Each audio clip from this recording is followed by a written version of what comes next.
O que essas 4 quimeras têm em comum? Além, é claro, delas serem as melhores formigas secundárias do arco. Todas elas recuperaram a sua humanidade de alguma forma, e por isso, respondendo à votação que a gente fez lá na aba comunidade aqui do canal, inclusive se inscreve aí embaixo, bora dar uma olhadinha nessas quimeras secundárias, porque acredite ou não, tem muita coisa interessante sobre elas. E pra abrir essa série com chave de ouro, vamos começar pelo Ikalgo, um personagem que eu tenho certeza que você dá zero moral, seja por conta do seu visual meio pai aparecendo o biscoito do Shrek, ou pela sua participação no arco. Mas acredite ou não, ele é sim um personagem muito bom, que tem uma luta muito interessante e é importantíssimo no desenvolvimento do Killua. Mas como eu sei que você não tá acreditando em mim, bora fazer um acordo. Vê esse vídeo aqui até o final, que eu garanto que eu vou te fazer mudar de ideia. E se eu não fizer, você pode dar o dislike, comentar lá me xingando, pode se inscrever, pode fazer o que você quiser, fechou? Então vambora.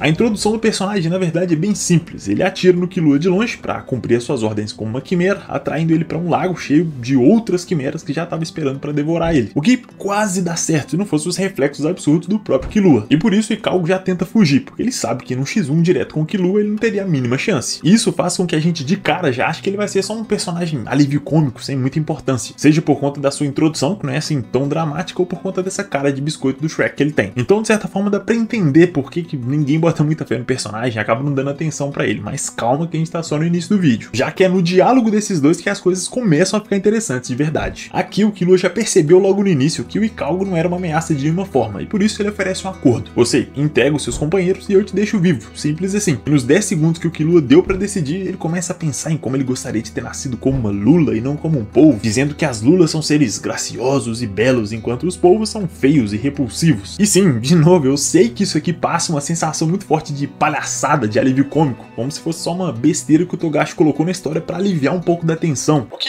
sim, é verdade, mas não totalmente, não é só isso. Aqui a gente tem o primeiro contato com a baixa autoestima do Ikalgo, porque ele desde o início tem esse pessimismo interno, essa mania de se ver como inferior, como indigno. E calma, pode ficar tranquilo que eu não tô exagerando, a gente já vai ver isso. Antes do fim da contagem, ele decide se jogar na água pra morte, ao invés de trair os seus companheiros, torcendo que na próxima vida ele pudesse ser uma lula, ou em outras palavras, alguém melhor, mais digno, e não essa criatura desprezível. Mas é justamente por conta do seu alto sacrifício, da sua lealdade, que o Killua decide poupar sua vida. E vale lembrar que o Killua é um assassino treinado profissional que matou inúmeras pessoas ao longo da obra sem dó nem piedade. Então, por que agora ele estava poupando um cara que nem era da sua espécie? Bom, a resposta é simples e até meio óbvia se a gente parar pra pensar. Porque nesse ponto, o Killua já tinha descoberto a coisa mais importante da sua vida até ali, a amizade, que nesse caso era do Gon. E é exatamente por isso que quando o Ikalgo pergunta pra ele o porquê dele ter feito isso, de ter poupado a sua vida, essa é a sua resposta. E isso mexe totalmente com o Ikalgo, a ponto dele mentir pro Flutter sobre o Killua não tá usando nenhuma arma. O que acontece basicamente por conta da sua carência, por ele se ver como alguém indigno, nojento, que ninguém se importava de verdade, mas que agora, do nada, foi reconhecido como um cara legal, que em uma situação diferente poderia até ter um amigo. E isso muda tudo pra ele. Nesse meio tempo, o Killua já tinha conseguido vencer o mercenário versão peixe, mas ficou todo fodido por conta da luta. E ele tava tão machucado que com certeza ia morrer se o Ikalgo não tivesse resgatado ele, levado para aquele hospital clandestino e literalmente salvado sua vida. E caso você esteja pensando, tipo, porra, mas essa mudança foi muito brusca, muito do nada, não explicou tão bem assim, eu concordo, e a obra também concorda. Tanto que o próprio Ikalgo tem uma cena falando que ele não sabia muito bem a resposta para essa pergunta, mas o que ele disse reforça muito bem o que eu tô falando até aqui.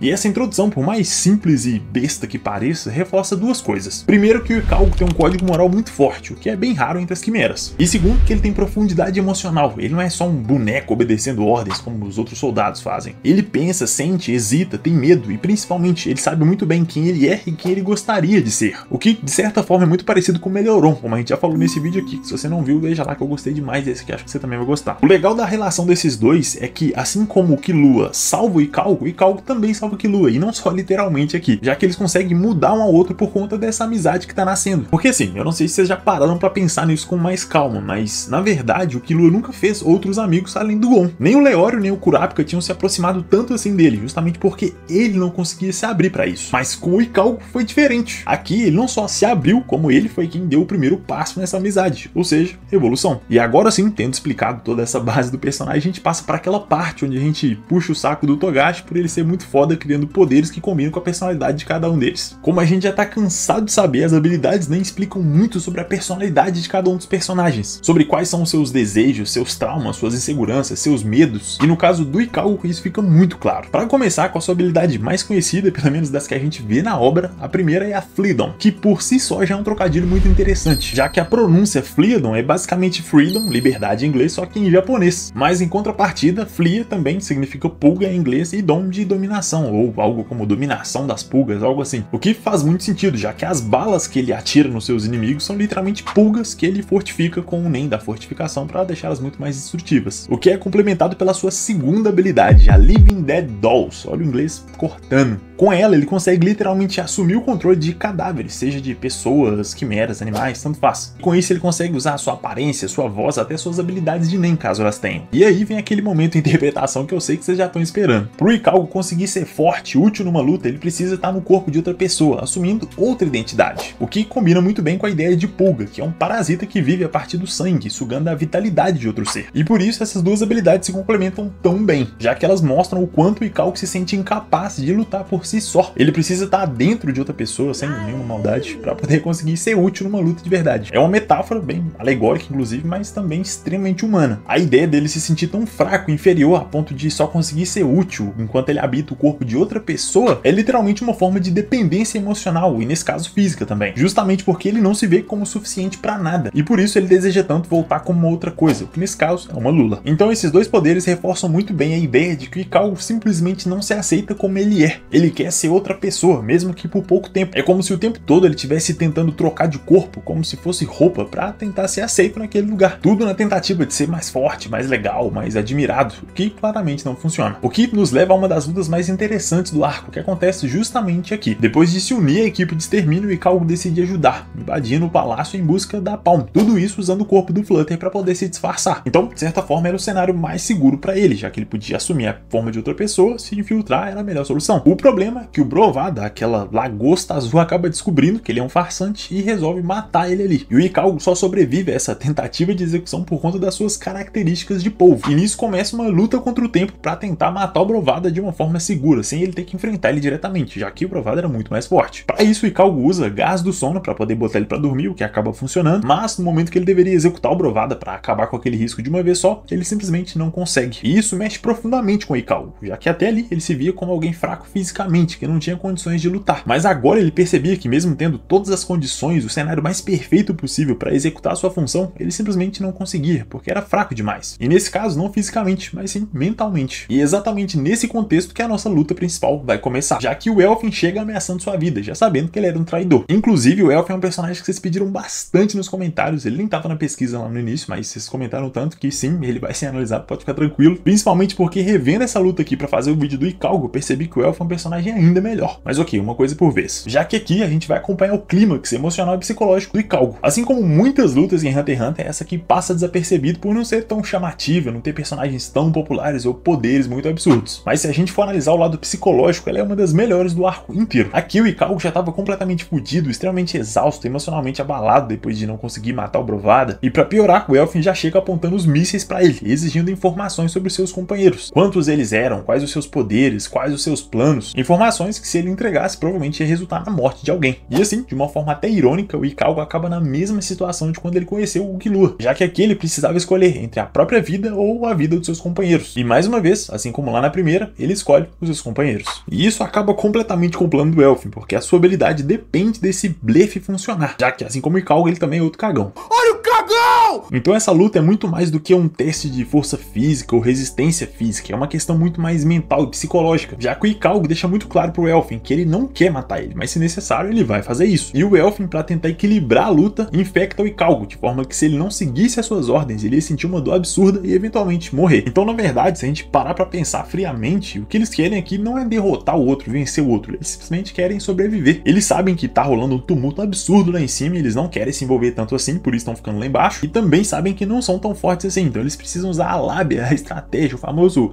chaveco para conseguir sobreviver. E por isso eles ficam nessa sequência um bom tempo. O Ikalgo atira e pede para ele tirar as larvas da sua cabeça, enquanto o Elfin diz que não vai fazer isso, a menos que ele dê as informações que ele quer. Mas como essa análise aqui ainda é do Ikalgo, bora dar uma olhada no que se passa na cabeça dele durante esse diálogo. Até aqui, tudo que ele fez durante o arco inteiro foi depender dos outros, seja usando as suas pulgas à distância, cadáveres ou as habilidades dos cadáveres, mas nunca com a sua própria força, ele nunca andou com as próprias pernas. E aqui, pela primeira vez, ele tem que resolver essa situação sem nenhuma ajuda, sendo ele mesmo. Isso obriga ele a mudar, a pensar numa estratégia diferente e nova. Aqui ele tá enfrentando muito mais do que um lobo que é fisicamente muito mais forte que ele, mas principalmente ele tá enfrentando a si mesmo e os seus medos. E um ponto muito forte dessa luta é a construção de tensão. O tempo todo a gente fica tenso pelos personagens, sem saber se eles vão realmente sobreviver. E por isso, nessa luta de blefe, de ver quem tá disposto a sacrificar mais, o Ikalgo claramente teve vantagem, e por isso ele vence. E talvez essa vitória dele tenha muito a ver com a sua baixa autoestima, já que pra ele, por se ver como alguém descartável, a sua morte não significaria tanto assim, principalmente quando comparado à morte de outras pessoas bem mais importantes que ele do seu ponto de vista. E aqui, depois do Elfin finalmente admitir a derrota, eles têm um diálogo muito interessante sobre o Gyro, que vai fazer parte do vídeo do Elfin, mas aqui o importante pra esse vídeo é que depois dessa conversa super profunda, o Elfin diz pro Ikalgo matar ele logo, acabar com isso, até porque ele tinha um dever a cumprir. E pela terceira vez o Ikalgo se vê nessa situação, mas agora do lado oposto. Ele tinha a vida do Elfin nas suas mãos. E assim como o Killua fez com ele, poupando a vida de um inimigo, ele decide fazer a mesma coisa. E o interessante é que nos dois casos, nenhum deles tinha nada a ganhar. Eles já sabiam que não iam conseguir nenhuma informação, já tinham conseguido o que queriam, então a opção mais segura seria simplesmente matar o oponente para não correr risco. Mas os dois acabam poupando a vida desse oponente, o que faz o personagem ainda melhor, já que assim como várias outras duplas em Hunter x Hunter, esses dois formam alguns paralelos bem interessantes, já que o Killua desde o início é mostrado como uma pessoa dividida. De um lado, um menino com um coração enorme, capaz de ter empatia, afeto e até se sacrificar por aqueles que ele gosta. E do outro, o assassino frio, treinado desde pequeno para matar sem hesitação. E o tempo todo ele vive esse dilema entre o afeto e a violência, entre proteger e destruir, o que gera uma tensão psicológica constante pro personagem. E é justamente esse nó emocional que o Gon vai desfazendo aos poucos, à medida que eles constroem essa amizade. E é aí que entra o Ikalgo, que é um personagem que, apesar de ser fraco fisicamente e inútil praticamente, tem uma lealdade tão forte dentro de si que desperta algo dentro do Killua. E é aí que mora o contraste, já que o Killua é um personagem extremamente talentoso, alguém muito forte desde novo, mas que não acredita que merece o afeto. Já o Ikalgo é naturalmente alguém disposto a dar esse afeto, essa atenção, essa lealdade que o Killua nunca aprendeu a ter.